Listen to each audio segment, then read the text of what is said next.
All right, we are live. So, welcome everybody on Facebook.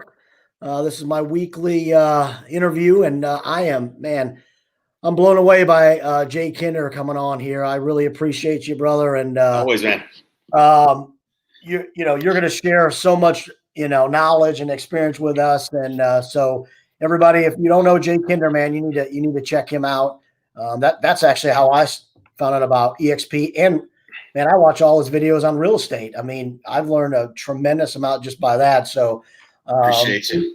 yeah, we appreciate you. So go find him. He's on YouTube. He's everywhere on YouTube. So you don't need to Yeah. find his page or not. Just Jay Kinder. Right. That's all you need. Right. So, Jay, thank you for coming on, and I appreciate it. And yeah, I'm just so excited we partnered with you. It's been the best business decision. Even my team says, man, it's gone so well for them. They're so excited about their future, Awesome. and I appreciate you taking your time out to talk to us. But so let us know a little bit about yourself. I know a lot about you because I researched you, but Right. everybody Right. else, Yeah. So, man, I've been in real estate 23 years. Started off in a little town of Lawton, Oklahoma, and was at Coldwell Banker. My dad had bought the Coldwell Banker franchise in my marketplace.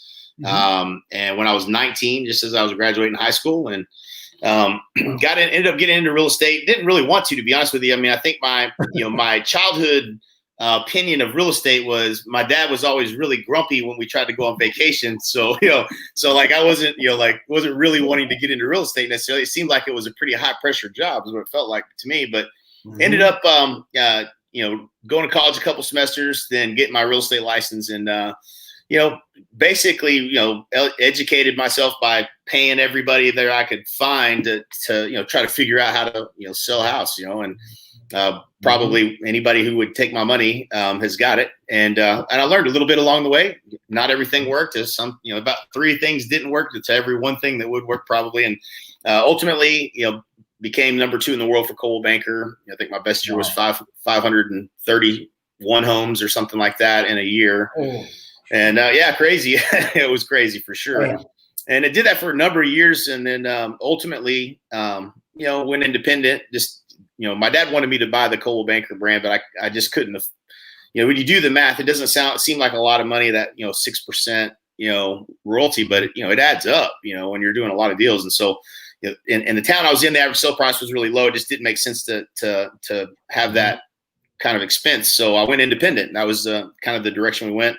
And at the time, I had a friend of mine that got into real estate, and I didn't know what I'd done to get to success, because it was like, it's never a straight line to success, right? So I had a buddy of mine that was getting his license, Mike Reese, and he was asking me, "Hey man, what should I do first?" And before he even had his real estate license, he had the same website I was using to generate 300 leads a month. So like he started off doing the right things in the right order and not having to figure it out and make mistakes. And really, that's been, the better I do at finding the person that's doing where I'm trying to get to and copycatting, and modeling their success, the faster the success always has come. It's been the shortcut.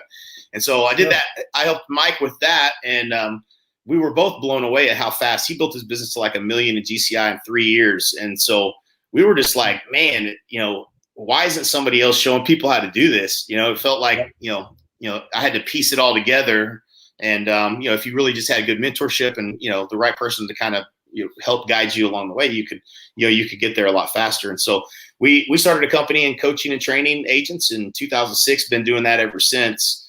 And that's evolved quite a bit over the years to trying to deliver on as much of the value as we can to help make that as duplicatable as possible, right? Like, how do we give you the systems that, you can, in the marketing, the sales systems, the training, everything you need, the hiring for getting leverage, like all the pieces just to install in your business and help you, move past those roadblocks to get to that next level so you don't get stuck as you're growing your business. So that's kind of my story. I think, we built the coaching organization up to be pretty good size, and then partnered at EXP and saw a way that we could basically provide all this value to agents and not have to ask you to pay for it. So, because of the EXP model, we get compensated on the back end by helping you become successful. And so that's just, that was our kind of foray into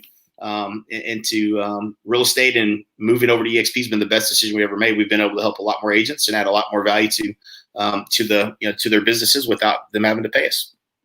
Yes, and you've helped us out tremendously, you and your team, and Al. I mean, just been great. Tracy, man, she's great. So I got to give her a shout out. She's great. Right? Yeah, she'll appreciate that. Yeah. Yeah. But let me ask you this: so you went from Coldwell Banker, and then you went to Independent. So from an independent standpoint, because we in our market here, we have a lot of small little independents. I mean, right. 5, 6, 7 agents, maybe. Yep. So what would you say would be one of the main reasons from an independent going to EXP? Yeah. So the funny thing is once you go independent, you pretty much have you have decided that you understand that you're the brand, and the brand isn't the reason people do business with you. And I thought there was a little fear that when I left Coldwell Banker, because I was so big, that people were going to go to Coldwell Banker and they weren't going to they because I wasn't there anymore. And that wasn't at all the case. I was shocked to find that people Googled, they Googled me. That's what they did, because they didn't even, I don't even think they recognized that I was Coldwell Banker. They just knew me. So they Googled me. When I was independent, they didn't even know I'd left Coldwell Banker. So it just didn't matter. And so that was, fortunately, that was the case. And I understand why now, because, the brand doesn't manage the consumer relationship. You do as the agent. So when you do leave somewhere that, if you have a good, reputation with your past clients, they're going to come to you and they're going to look you up wherever you're at. And so that was the first kind of thing, but I knew that enough to be able to make that move to go independent. But once you're independent, you really feel like, to a certain degree, that, why would I ever pay another brokerage anything? Right. I mean, that's kind of my feeling. And so I think what a lot of, the first 2 times that EXP was even brought up to me, I just assumed it must be like everything else. It must be just another brokerage. And, it's plus or minus 10%, maybe 15% of everything else that's out there.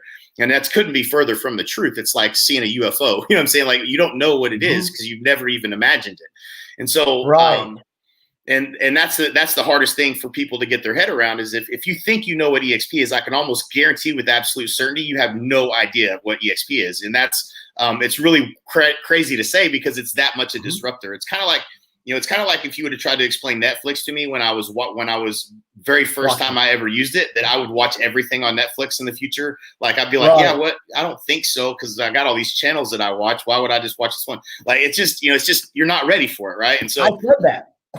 I was one of them that said, like, Netflix, I don't even know what the hell that is, but that's not going to work, man. Come on. People are just not going to do that. Right. So, and you never would have convinced me that the first book I ordered on Amazon was going to be where I order everything in the future too. Right. And so I think the big disruptor that people don't, there's many pieces to this puzzle. And that's why I think people have to get educated, and it takes time, but it's the fact that, the brokerage services that are provided to us, whether it's from a Coldwell Banker or a Remax or a Century 21 or an independent, the services as agents that we get is mainly training, support, technology, collaboration with, a group of agents, ideally. And what is, and you can deliver that much more efficiently, much more abundantly in a cloud application, as opposed to a brick and mortar office. Right. And so that's what's disruptive. That's a disruptive technology in itself, when you can have, a tremendous amount, 55 hours of training in a week.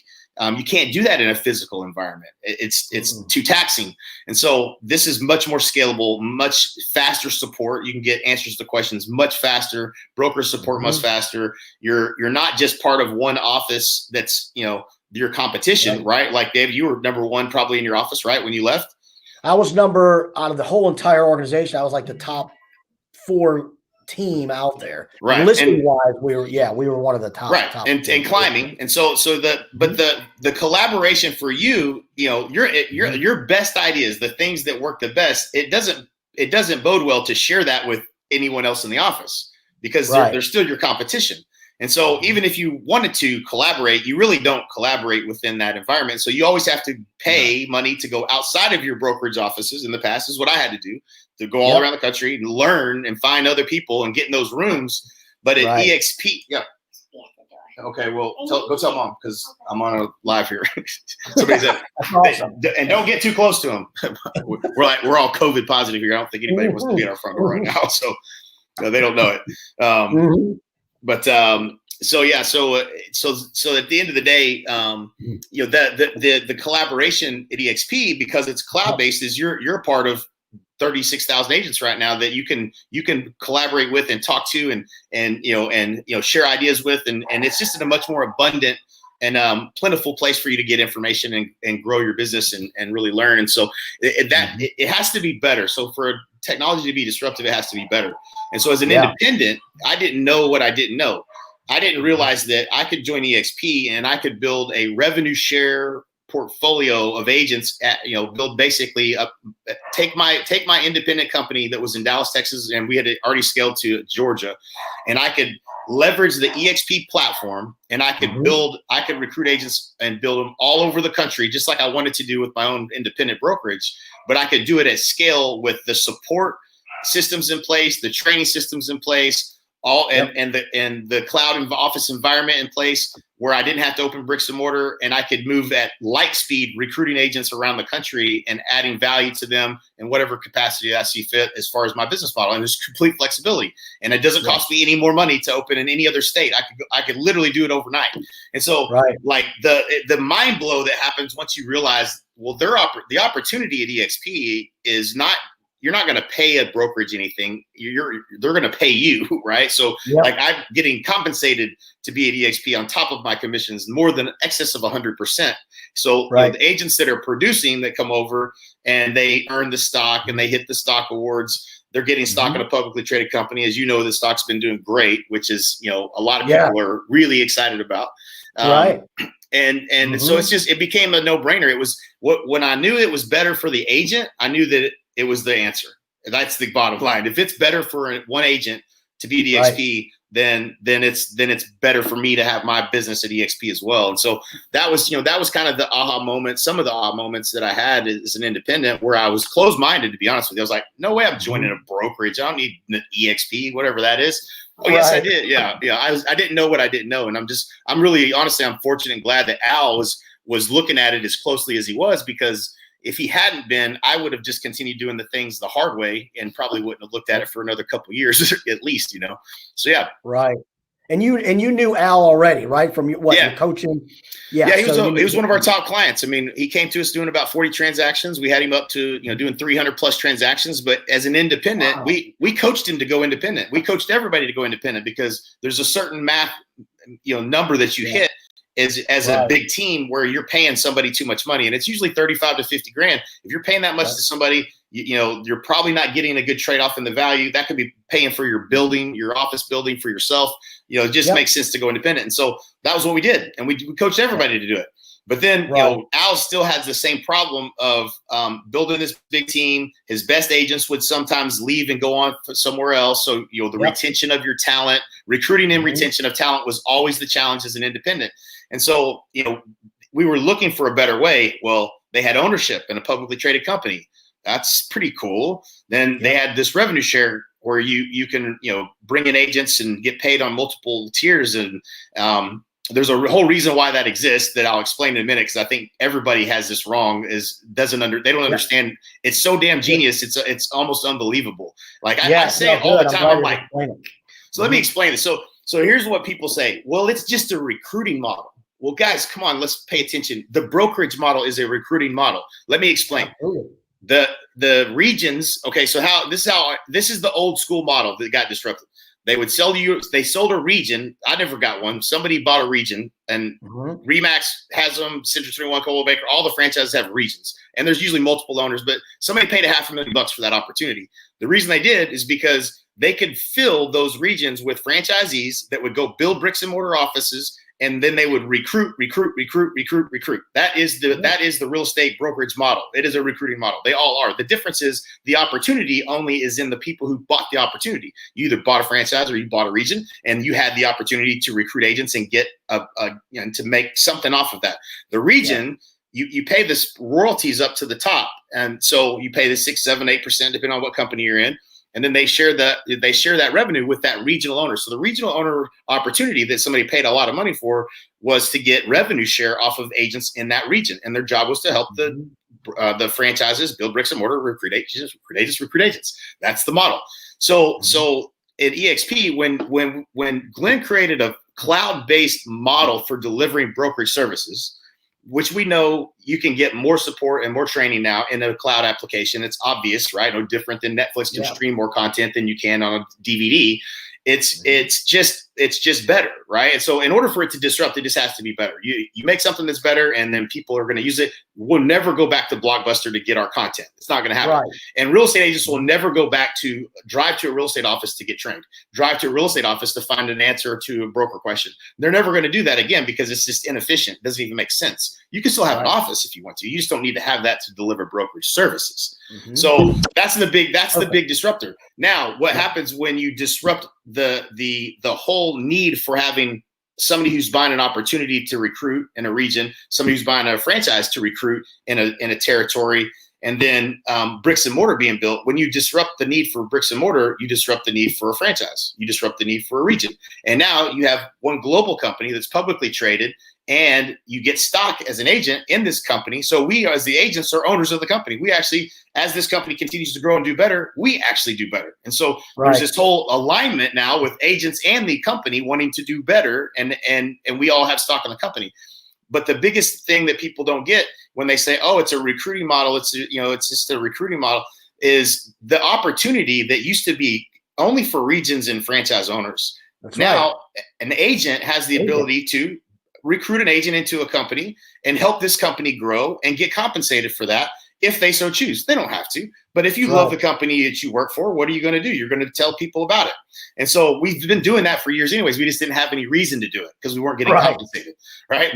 And so now you have the ability, and because there is no other way this company grows. There isn't somebody who bought an opportunity. We all have the same opportunity. We didn't have to pay $500,000 for, by the way, to recruit agents into this company and build a passive income from residual income off the agents that we bring in, off the top of their transactions, not profit share off the bottom after all the expenses, off the top of the revenue that comes in. And you can earn multiple tiers. And that's, again, this model wasn't something we invented. It was proven by Keller Williams, the #1 company in the land. And so, but it's different because it's off the top. It's a 5x minimum more of a number because there's no expenses coming out of it. And so it's just it's a tremendous opportunity. And regardless of if you tell me you're going to recruit or you're not going to recruit, you're still going to bump into people every day for the rest of your career that you help get into real estate. You might as well get paid a little bit for that. You know what I mean? And that's the reality of it. And then for those that are ambitious like us, I'm going to spend all my time trying to help grow this company because they've made the compensation so ridiculously good that why would I not do that? Why wouldn't I spend all the time in the world helping agents join this company so I can add more value to them, help them grow their business? They'll never want to leave. And for me, the lifetime value of an agent that comes to join an EXP versus the lifetime value of someone who's on a credit card billing statement that I would be billing them to sell them products, I know it's going to be greater here. They're never going anywhere. So it's more valuable for me to help you come here than it is for me to go sell products to real estate agents, which is what we did in the last 10 years. So it's just it's a mind-blowing model when you get your head around it and you just stay open-minded enough to say, okay, well, maybe there's something better out there that I've never seen before, right? Like you just got to get to that point and then really dig in and start looking at, okay, this is different, right? Absolutely. And I think, it's your saying that I think EXP uses all the time, right? Is once you see it, you can't unsee it. And again, I think that is so true. It is, man. So right on is once you see it and you just got, like you said, you got to have a little bit of an open mind. I mean, some people just got to come in, no matter what you tell them, or you can give them everything in the world. They're just not going to hear it, at least at that point. It takes a while sometimes, but ultimately, I think once you do look at it and you just sit and take it all in, and then you just can't unsee it. That happened to me. I mean, my wife was so tired of me with watching you on YouTube, Jay. I mean, watching you just doing numbers and then writing stuff down. And I mean, she's like, my God, we're eating dinner. Can we, turn off EXPs? I was just consumed by it because then you said there's that next phase where you're trying to figure out what's wrong with it. Right. And I went into that. Something's not right.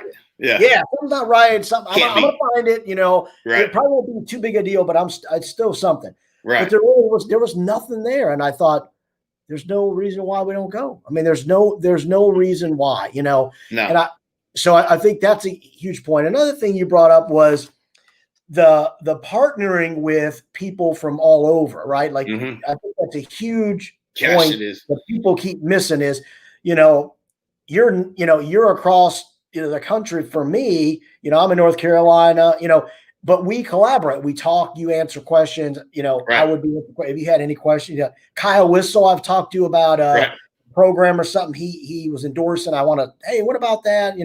I mean, all of us help each other no matter what, Right. and it is so different than you going into a brick and mortar office. Like you said, we Right. were one of the top teams at every office we went to, but all the teams or the agents, they didn't collaborate. There was no talking like, hey, Jay, how do you get so many leads, or what? Yeah. You Yeah. don't get that. It's not the Nobody's same. talking Yeah. to each other. Right. Never. Right. So here, it's so open, that where everybody is looking to help each other. So I think that's a huge thing. Now, it's you talk up a little bit about how much your group has grown, man. I mean, I think I saw something from Al a couple of weeks ago or a month ago. I'm thinking, holy shit! Is holy. It's a holy shit number right now. When you guys joined, so you joined EXP what, 2 years ago, 3? It'll be 3 years in November. Yeah. And then your group, and then since that day, like how many people are within the Honey Badger group? Right. So yeah. So we have so just to put it in perspective, right? So like this is when you understand like the compound. The eighth wonder of the world is how interest compounds. Is what shoot, I lost it. What's his name? Darren Hardy. No, and the genius. Yeah, it'll come back to me. ADHD moment. Yeah, we'll blame it on the COVID. But how interest compounds is this one of the most fascinating things, and it's hard to. You can't do it in your head. You have to put it in a spreadsheet to get it, or a calculator. But the way agents who tell agents who tell agents who tell agents that join this company, the way that compounds is the same thing. It's growing at a rate of 5 to 7% per month in our group, which means it's doubling every 12 months, which means my revenue share is doubling every 12 months. So wow. I mean, that's a fascinating thing that I wish I could say I engineered it somehow, but it's just what it is. I mean, right. This is how the company is growing. Mm-hmm. And we are growing at a little faster pace. And I think we do have some systems and processes that we've used to help accelerate the growth for our group. But yeah, I think I've brought in 78 agents into the company in 3 years now. And so that's, if I was being hired to recruit, I think I would have got fired, because that's like less than 2 or 3 agents a month. Right. So it's not a lot of, really not a lot of agents in terms of like actually people that I've sponsored. Mm-hmm. But it's turned into 4,064. Actually, it's 4,080 something. Last time I logged in today, 4,080 something agents that have joined in this company, and these are agents that I have a vested interest in their success. I have all the reason in the world to provide additional coaching, training, mentorship, whatever I can do to help them, and systems and processes for helping them recruit agents into the company, because I get paid when you get paid. So why wouldn't I? And so all that, is I'm getting a little piece of the action. I think my revenue share this month is at 191,000, which it sounds crazy, right? But it's 4,000 agents that did 1,538 transactions so far this month. And so I'm making like $120 a transaction or something like that. Like it's not rocket science, guys. If you would have told me that my wealth in my life would be created by making $100 a transaction off of agents, I would have never believed you, right? I never would have believed you. Right? No. So I did it wrong for the longest time, apparently, because I never made this kind of money. But that's I'm making just a little bit off of every person that I help bring into this company, and I help make successful if I can. And so I want everyone to sell more houses. That there's nothing that makes me happier than making a little bit off of every deal, and you get to keep all the rest.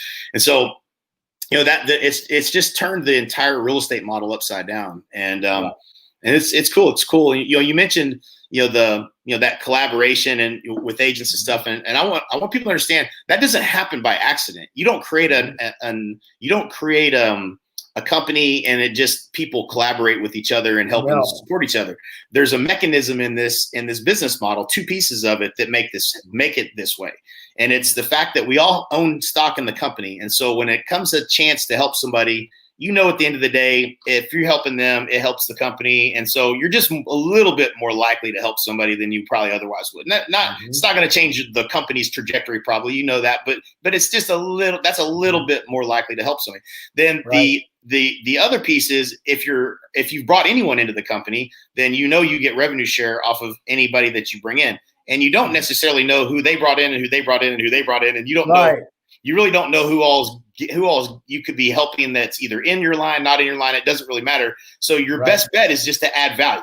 And so when you're a top agent and influencer in this company, and you've brought a bunch of people in, when anybody reaches out, you just have an abundant mindset because, hey, if I'm helping somebody, I'm getting compensated, one way or another. We're all going to win together. It just creates an atmosphere of abundance and a lack of scarcity. And because people aren't, it's not just the people in your backyard, you're collaborating with the top people in the industry from all across the globe. And, we've fortunately built a really good group of top performing agents in the company. And so it's a blast, man. There's just little tweaks to the model that made enormous shifts in the value that's transferred to, the agent or the team that's joining, the company. Yes, absolutely. I mean, when we joined, which was just recent, we've only been in EXP since May, so all of us, are the stock obviously is there. I mean, that's ridiculous. It hasn't been bad for you, has it? Huh? That hasn't been too bad for you, has it? It has not. I mean, it was eight something, $9. Yeah. I mean, when we came in, I mean, it's unbelievable, how much is taken off. And the funny thing is, I've had agent friends and just regular people thank me because of me mentioning the stock. They just bought it on their own. They're not even agents. Right. They're like, thank you, man. You're I'm like, hey, you're stock I'm glad it's going up and not down. I don't want you to come after me, but yeah, it has done so well. So we bought stock before we even joined EXP. So that stock has done really well. I just kicked myself because I didn't buy enough. Right. Yeah. Same there. Everybody says that now. Yeah, it's still good. But now, in a sense, so here's a question I have now. I just seen that the Keller Williams change. So did you see that he stepped down or went to a? Yeah, I did see that. Do you think or see that Keller Williams is going to have to adapt? They're going to try to adapt. Well, yeah. So they can't. They can't. So okay.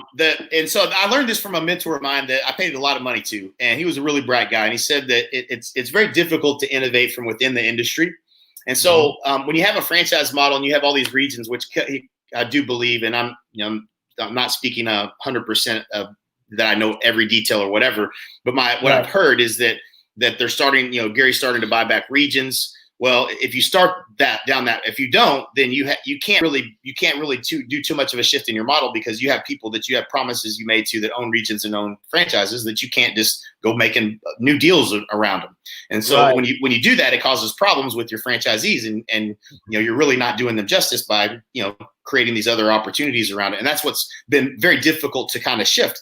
I think everybody knows that shifting to this cloud-based model would be the best way to compete in a brokerage model, and nobody's been able to do it. Nobody has publicly. I mean, there's a couple that are trying to come in and be the number two, but nobody has what we've got. And so, but what I do believe that Gary has been on the right track of is he's trying to win the consumer. He's trying to be a competitor to Zillow and a competitor to Realtor.com, and I think we just have a better platform to do it with.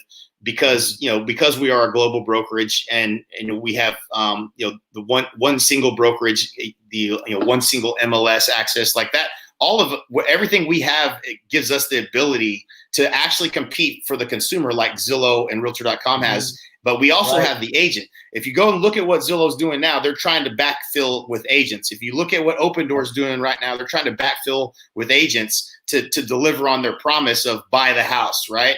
And so they all know they need agents. They can't get away from having agents involved in the business model. They have the traffic and the eyeballs, right? Yep. But we have at EXP, we have the agents. And so we have the platform now to go out and be the consumer-facing brand with express offers and get multiple cash offers, not just one. Like we have the direction we're going, and Glenn's a genius. I'm telling you, he's smarter than anybody knows. He's going the right direction. We're going to win the consumer. And we're gonna get the eyeballs on EXP Realty, instead of on Zillow and on realtor.com, because we have the best agents, that's going to work. They try to backfill like Redfin has a bunch of dumb agents. I mean, I hate to be rude, but I mean, the agents that work at Redfin, give me a break, guys. Like, this is the largest investment people make in their lifetime. And you think you're just going to send the one that couldn't hack it in real estate that took a $35,000 salary is going to be the agent that's going to help you explain your value proposition, which is just a discount. So like, it's just not, it's just, but going off to, back to what your question is about Keller. What I believe, if it was me, and I don't know this to be true. This is speculation. If it was me, I would be going public to raise capital for all the damn money I spent privately out of my own pocket to try to build the technology to compete. I would go raise money on I don't know what story you're going to tell, because you're truly raising money to raise money, and get paid back and fill the coffers of the tons of money that you're investing in your company. But I would consider going public for that reason. And I don't know that to be true, but I would assume that that's the reason. It's not the best story to go public. Glenn went public because he had a history of taking companies public with his father, doing reverse shell mergers, which is just a way for you to become a publicly traded company. And most companies do this to raise money. Glenn did not. His intention was to create shares and ownership for the agents. That was the only reason. We're debt free.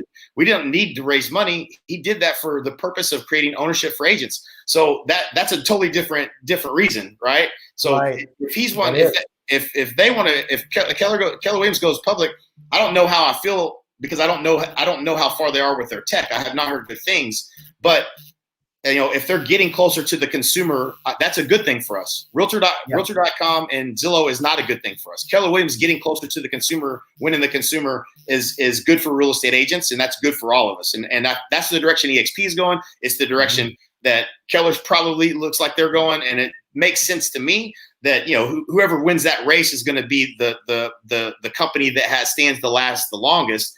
And because of our infrastructure and the fact that we don't have the difficult thing that try to turn this, turn this whole thing upside down, that they've got to go through. Good luck. I mean, I hope it works out for them. I think Keller's a great company, but I think I'd put my money in EXP if I was a bet man. Yeah, we have a big Keller Williams presence here, all over, kind of scattered throughout. But I would tell you this: the Realty One group has now come into our market, and they're doing pretty well. I don't think we talked about it, but I don't know if they're all over. I know they're out of California, some California. Yeah, Arizona. Yeah, they've been around a while. I think so. That's not the same one. No, but I'm familiar with them. They're 100% commission. With I think 400 something. Well, I think they have different tiers of how much they pay per transaction. Right. Transaction fee 400 and up or whatever. Right. But they're doing pretty well. I mean, they're recruiting here now too, so they're starting to drain those traditional firms too. 621s, and they're not getting. It's kind of like EXP them. Right. And Realty One and the other firms are just kind of losing out, and they're starting to feel that. Yeah, I would tell you if you're one of those companies that's feeling the squeeze, and if you're a franchise and your agreements within 6 months, we should talk. If you're independent, we should talk, because I think most people, it's really difficult to find. Like I did shoot a video that's for independents and teams moving to EXP that does explain the flexibility in this model, makes it to where anybody could move here and make it work. And so most people just don't know, because they haven't had a conversation with someone like you or me that knows enough. I've moved a lot of independents over. And so that's, it's just, you got to do the math, and you got to assume that you're wrong, that you're thinking you're going to lose on this, because you're not, you're going to win.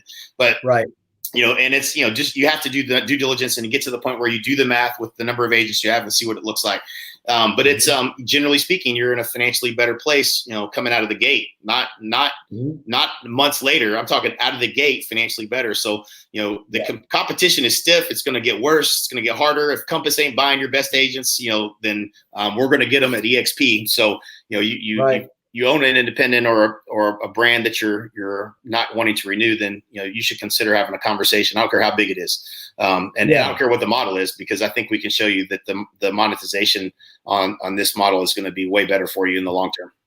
Absolutely. No. And I think you answered a lot of those questions because, I've had a lot of that, asked of me, why would I had one agent, she's very, been in the business a long time, and she just was so like, why would somebody not renew their franchise for you to go to EXP? It makes no sense. Like, she just could not wrap her, and She no doesn't own matter a what I franchise. did, I was like, She doesn't. Does she own a franchise?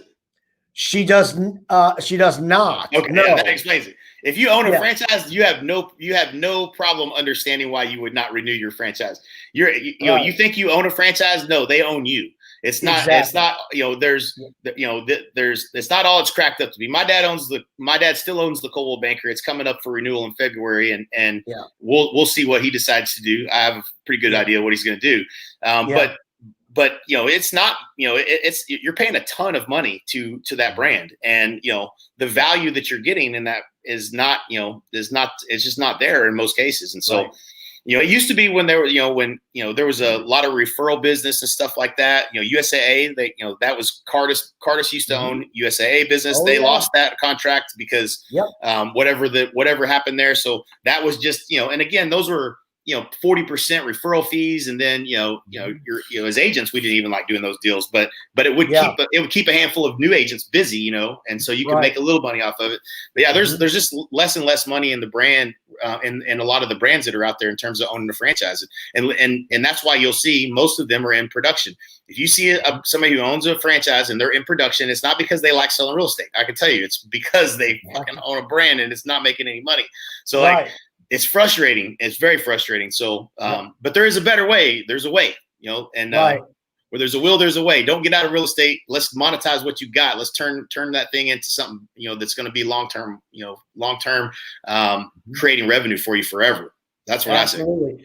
And I think that's the biggest key is like what I try to tell agents, because like you said, another thing is it's not so much you have to go out and recruit at all. If you just have friends that are going to ask you questions. We had an agent come over. I mean, she's getting bombarded already. I mean, she's getting, 2-3 people already said, hey, look, I want to know about this thing, tell me about it. Or there's the myths out there. I mean, I don't know if it's just an all market. It's just crazy. Like, you don't get paid for a month. The EXP is filing for bankruptcy. I mean, I'm hearing all kinds of nuts. I'm like, okay. I don't know about that. That's just the dumbest thing. So, I mean, when we first, when we first joined, it was, it's funny because it's so dumb, right? And so it's so many people will just be like, oh, really? And they'll kind of believe it because they trusted whoever that was telling them, obviously, right? And so, but it's somebody who either doesn't know or is just flat out lying. But when you can't compete with something and you start hearing people say that crazy stuff, right? Like you got to know that's a dead giveaway, right? And so like people would say it's a penny stock. It's a penny stock. It'll never be worth anything. Now, if you were if in the last 3 years, if you were listening to this and somebody told you it was a penny stock, I want you to go up to them and I want you to smack them because they cost you so much money, like.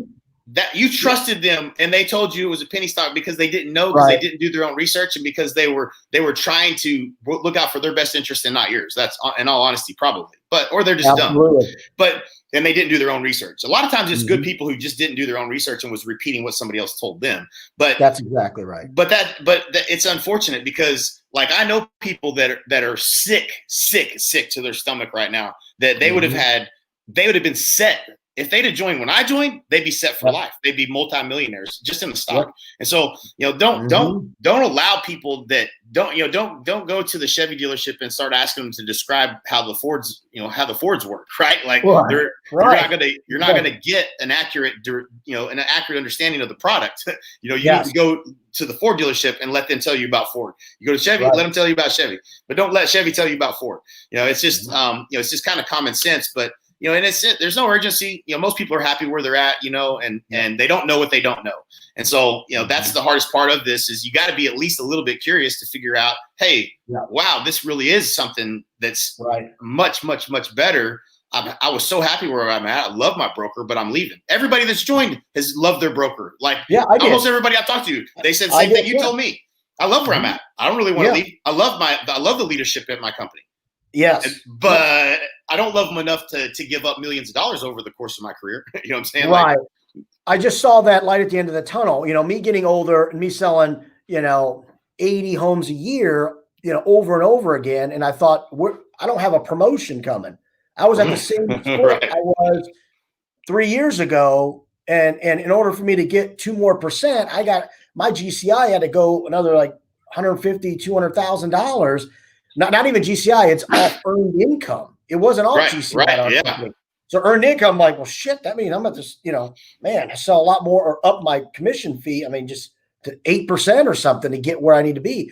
So it just wasn't, it wasn't there. It wasn't going to work. And then I couldn't provide my agents on my team any more than what they had. And I have two superstars. Hey, you're getting what you're getting because I can only make I've got the different systems that I'm paying for and other things like that. I can't provide them something, like EXP now, they can cap, right? And they've got their own stock. The company provides that opportunity for everybody. Like you said, agent, central there. So I just, some agents just, like you said, they're wrapped around, they like who they're with, which is great. And again, you're not leaving them as a friend or anything. You just got to look business wise and focus on that, And, I think people just are paying so much money to their franchise and they don't realize it because they're not business minded. Well, a lot of the franchises I've learned, they hide the fee structure. They make it so daggone complex that you really don't even know what you're paying. Right. And it's just easier to go on to that next deal. I mean, it can't be too much, that I'm paying. But like when I start doing the math and they're like, yeah, well, I think it's, I pay a $4.99 transaction fee up to a certain number, and then it's $2.99, and then it's and then there's a percentage, and there's this fee on this, and like I said, let's do the math, right? Like let's take the time to do the math, and every single time we do it, we end up getting to the conclusion you're paying. If you hit your numbers, what you're on pace for, you're going to pay more than $16,000 that you would pay into the cap, and you're not going to get any of it back in stock. So just do the math. If you start with do the math, I had a mentor, the same mentor that helped me understand how it's difficult to disrupt from inside the industry.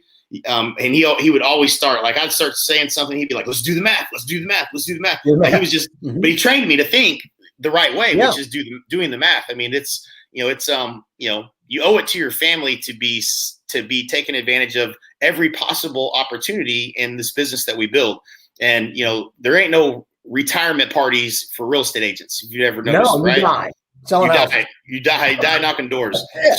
Like let's build something the smart way. Let's build something that has some asset value that, that you can have some stock along the way. You can build a passive income by, helping other people get into real estate or other agents come join the company. And, why not?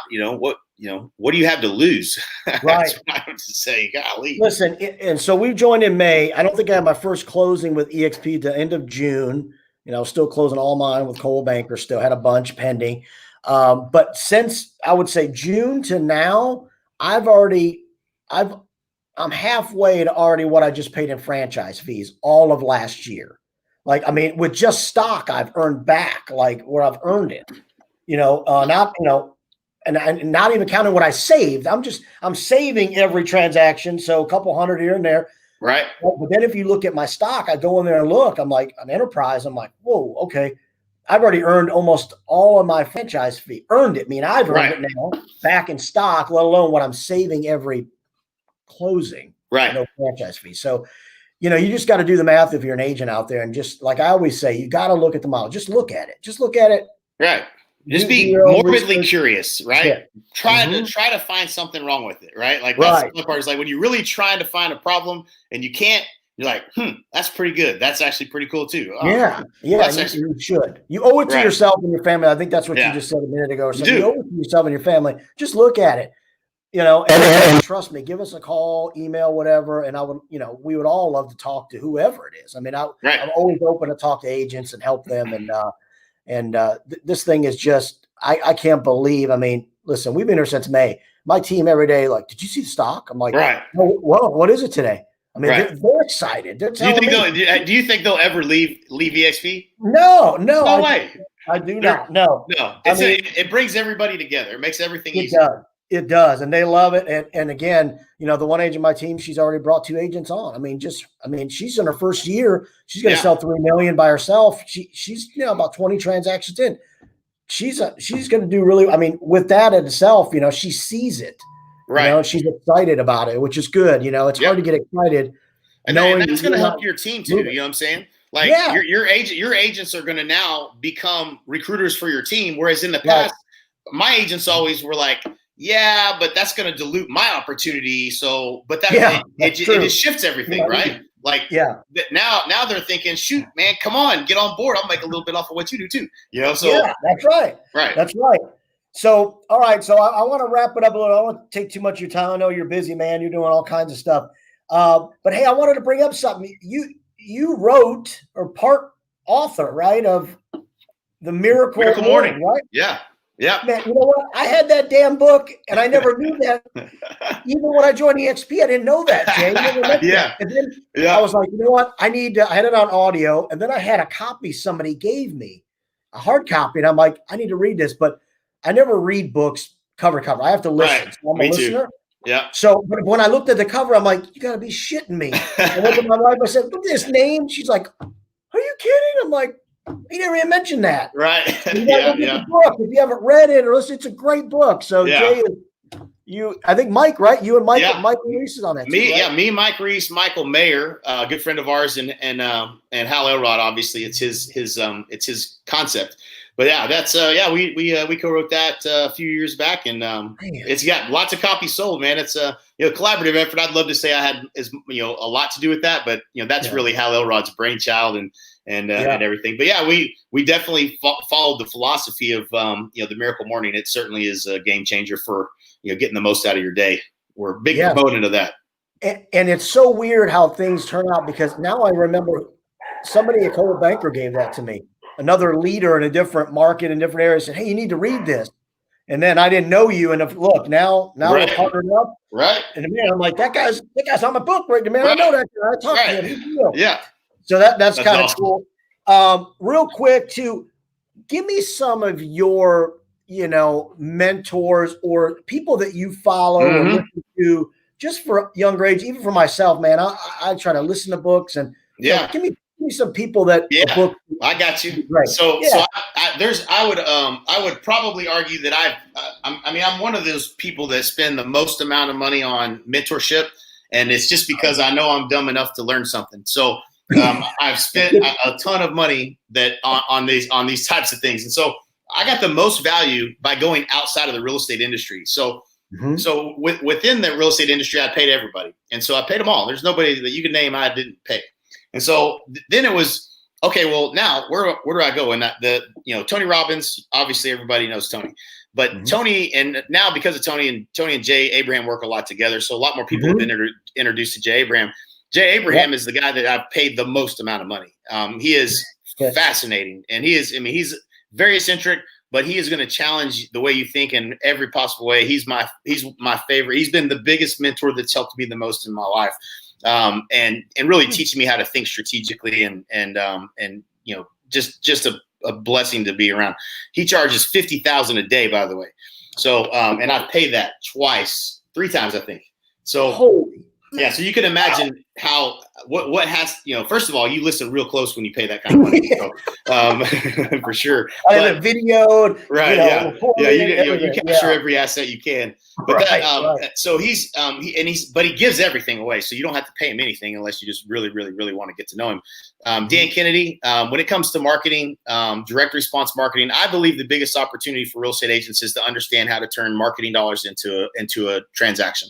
And so, once you can do that and you can do it consistently, now you can spend $300 or $200 and you can make 10. Like anytime there's not anything else I can show you. I mean, the EXP stocks being the only example now, right, that I've ever seen that you put a little bit in and it turns into that. And so, that kind of return on investment is just unheard of. And so, learning the skill of sales and marketing is the most valuable thing I believe you could learn in real estate. And so, Dan Kennedy is the go-to guy for everything marketing. He's direct response marketing guy. We've been in his mastermind. We did a day with Dan. That's how we came up with the National Association of Expert Advisors. He's helped us tremendously over the years. Highly recommend him. So that's another one that I go to. Business-wise, Vern Harnish is another guy that we used to have speak at all of our events. He's kind of a $10 million to $50 million kind of company kind of thing, but the principles that we learned on how to run our business came from you learn from businesses that are running at $10 million in revenue have systems and processes for strategic planning, how they execute, how they manage and lead people. And like at a certain, I didn't have that in my real estate business. I mean, I was winging it. I didn't know anything. So, so when I started, we started the coaching company, and as we approached numbers that most people don't get to in a real estate sales, we were doing $5 billion in revenue. I've never done that in real estate.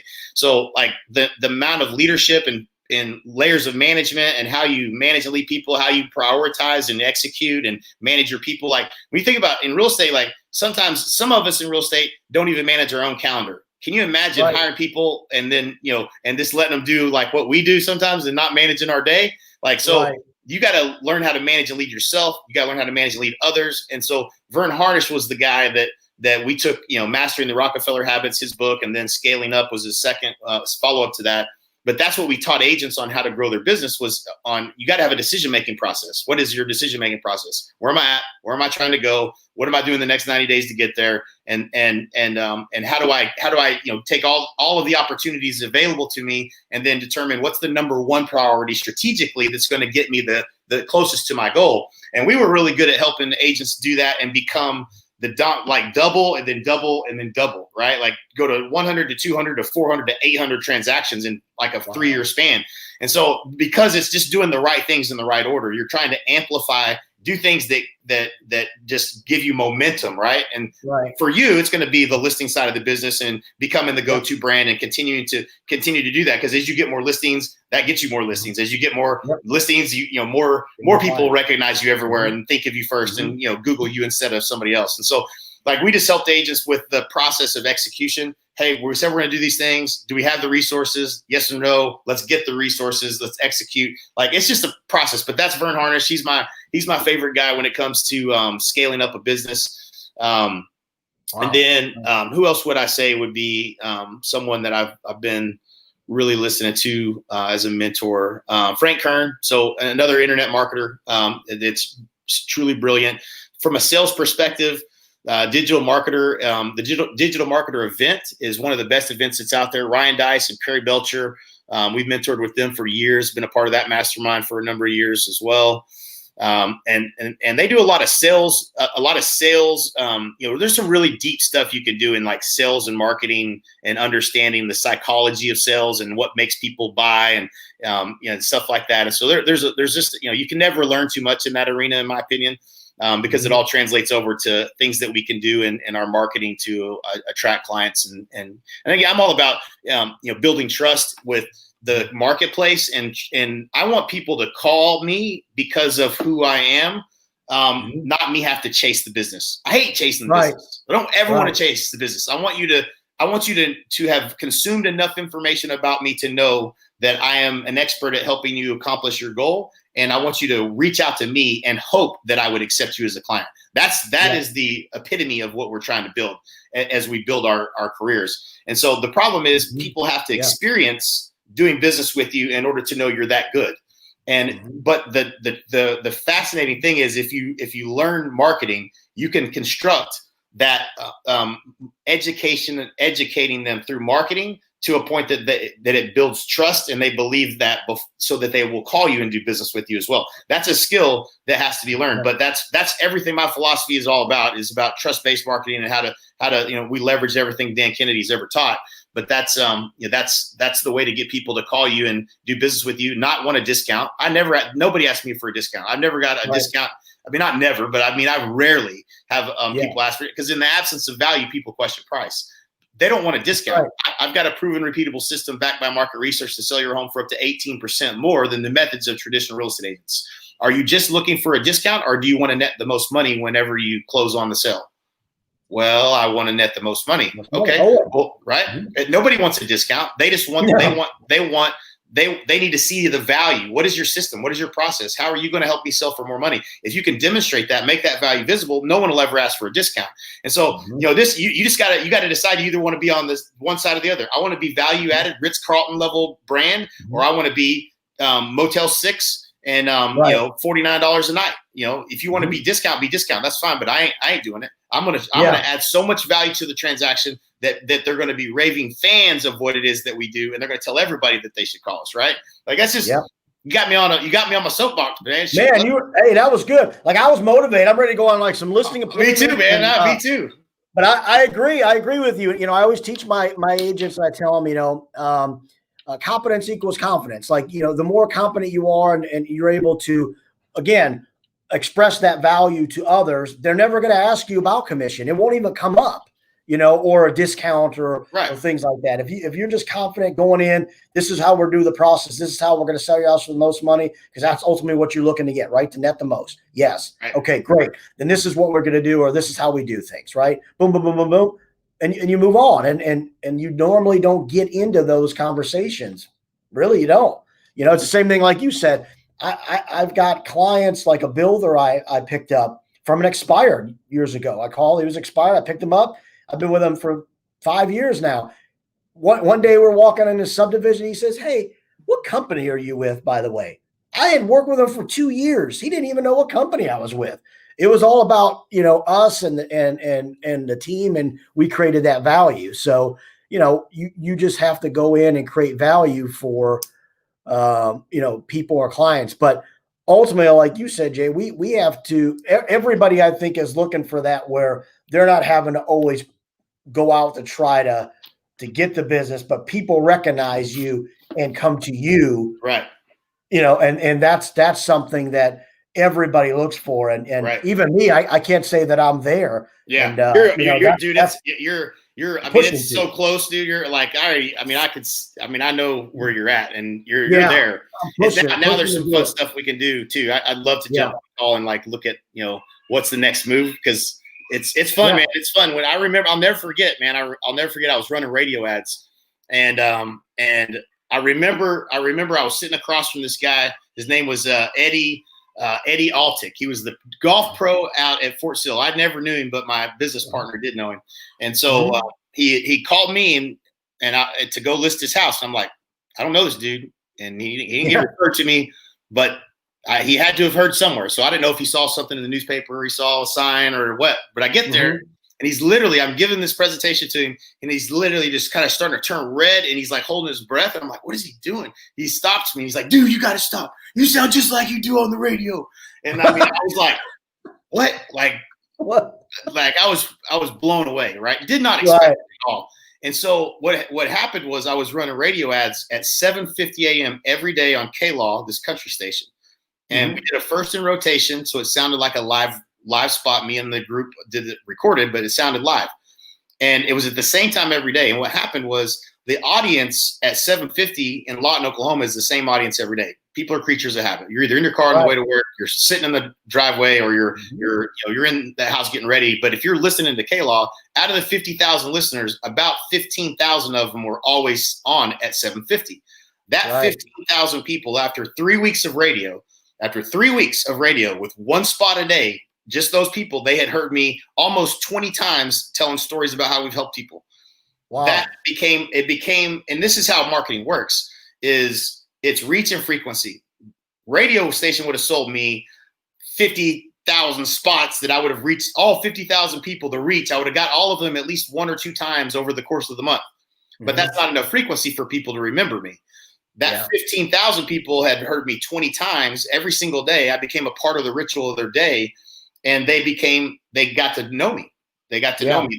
When they thought real estate, they thought of me first. They would refer people to me, even if they never even met me before. And so that's when I realized, holy smokes, this is nothing like I've ever seen. And most people got on radio, got off radio. They didn't know how to make it work. But I understand the principles of marketing now. I know why mine worked. I didn't know at the time. I was lucky, but it was frequency. The number of times people see you you become, you become top of mind. And once you become top of mind, people will Google you, they'll refer you, they'll say, hey, you should call that one guy. That's what happens. And so it's not that hard to engineer once you understand it. And you have to have, the thing that you have to have is you have to have the credibility of being where you're at in order to do that. You know, I couldn't have done it from scratch into a new market. And then people would have, because people go, yeah, I know that guy. He sold my aunt's house, and so that's kind of what goes along with it. But it's, there's multiple pillars of things you can do in this arena, to propel to that next level. But, once you have it, no one can take it from you because really, you're just the top dog. Absolutely, man. I mean, I could talk to you all day. I mean, I love it, man. This is great. I'm taking notes over here, writing stuff down. I'm like, man, that's a good point. And that's where I want to be, is obviously, that's why we partnered with you is, our group is excited, my group, and we're excited to learn from you guys, man. And hopefully all this nonsense goes away so we can get together personally, and in person and do some events and definitely, talk about all this good stuff. So listen, I'm going to let you go, and, you need to get well. You sound good. Yeah. You look good, man. I feel good, man. Yeah. This, I'm blessed. I'll say that. I mean, the kids are fine. My wife's a little bit under the weather. I feel pretty good on day 2. So, so, maybe it's not as bad as I thought it was going to be. So I'm blessed for that. Yes. And I wish you, speedy recovery. Hopefully, everything just moves along and keeps getting out of there. And, all right, man, I'll be in touch with you. I definitely going to talk to you. And yeah, I'm looking to try to get my stuff going up there like you. And you're killing it, man. You're doing great, man. It's a pleasure to be in business with you. And once again, anybody who's watching, like, this is the environment. We work together. We're business partners. I ain't gonna ask him for a credit card. If you want to be in business with us and mastermind and talk and learn how to grow your business, reach out to David, have a conversation. Don't wait. I mean, there's no harm in asking questions and getting clear. So you don't mess around. Take the time to do that. He's a great guy. You'd love to be in business with him, and I promise that you'd love to be in business with both of us. So yes, absolutely. Thanks, Jay. You have a good weekend, man, and I'll talk to you soon. You got it, man. We'll see you, man. All right. Thanks, Jay. Later, man.